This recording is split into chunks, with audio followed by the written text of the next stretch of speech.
Hey guys, and welcome back to this channel. In this video I'll be showing you guys how you can create this video inside text in DaVinci Resolve. So select your video and add it to video 2 right here, and then you're going to select text and you're just going to add it.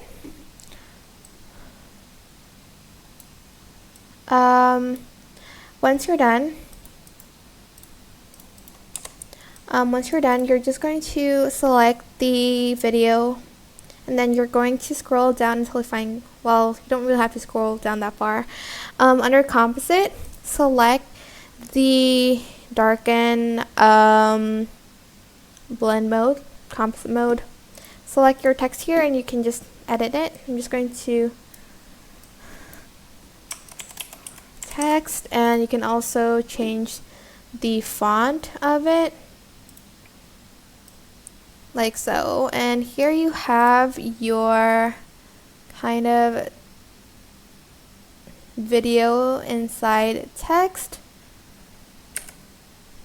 Just going to use, where is it? This one. Like so. I hope this tutorial was helpful for you guys. Don't forget to like, comment, share, and also subscribe to this channel if you haven't done that. If you have any questions, just leave it in the comment section down below, and I will try my best to answer them all for you. Thank you so much for watching. Bye!